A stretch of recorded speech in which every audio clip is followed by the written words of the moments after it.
এশারের নামাজের পরে দোয়াটি মাত্র 3 বার পড়ুন।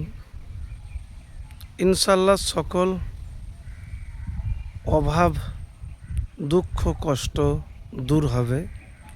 চতুর্দিক থেকে টাকা পয়সা আসবে। আমি যে আমলের কথা আপনাকে বলবো, সেই আমল খুবই গুরুত্বপূর্ণ। মানুষের জীবনে কখন অভাব, কখন কষ্ট, কখন দুঃখ, কোন কোন কারণে আসে আমরা কেউ জানি না। তো এতটুকুন আপনাকে বলবো যে যখন দুঃখ কষ্টে খুবই থাকবেন,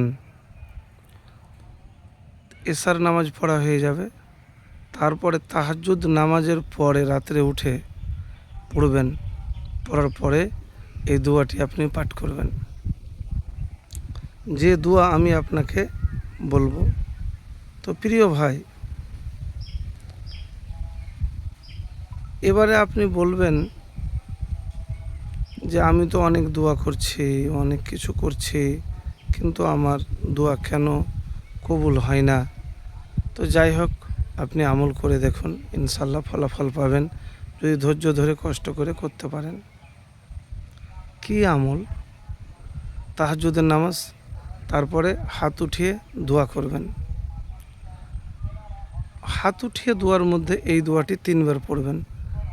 আল্লাহুম্মা ইন্নী আউযুবিকা মিনাল হাম্মি ওয়াল হাজানি ওয়া আউযুবিকা মিনাল আজ্জি ওয়াল কাসালি ওয়া আউযুবিকা মিনাল জুবনি ওয়াল বুখলি ওয়া আউযুবিকা মিন গলাবাতিদ দাইনি ওয়া কাহিরির রিজাল।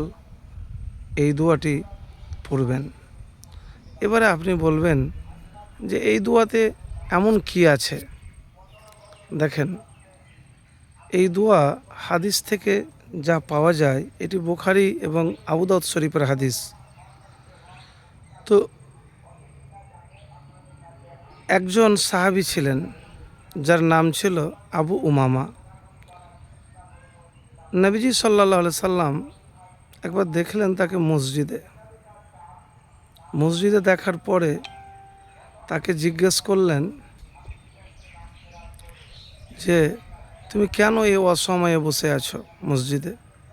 তো সেই সাহাবী বললেন, ইয়া রাসূলুল্লাহ সাল্লাল্লাহু আলাইহি সাল্লাম, সীমাহীন দুশ্চিন্তা, এত দুশ্চিন্তার মধ্যে আছি যে বলার কোনো শব্দ নেই, এক কথায় সীমাহীন, আর ঋণ ভারে জর্জরিত। নবীজি সাল্লাল্লাহু আলাইহি সাল্লামকে বললেন, আমি এই অসময়ে মসজিদে উপনীত হয়ে আল্লাহর নিকট মুক্তি কামনা করছি। তখন নবীজি বললেন, আমি কি তোমাকে একটি বাক্য শিক্ষা দিব না, যা তুমি উচ্চারণ করলে আল্লাহ তোমার দুশ্চিন্তা দূরীভূত করবেন, তোমার কর্জ পরিশোধের ব্যবস্থা করবেন?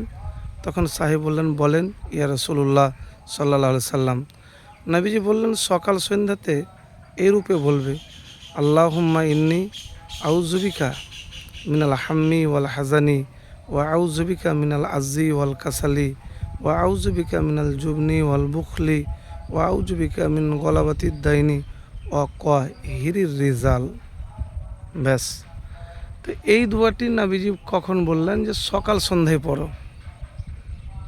সাহাবী বললেন যে আমি নবীজি যেভাবে বললেন আমি ওইভাবে আমল করতে লাগলাম, আর আমল করার ফলে আমার সব চিন্তা দুশ্চিন্তা দূর হয়ে গেল, আল্লাহ সব ঋণ পরিশোধের ব্যবস্থা করে দিলেন।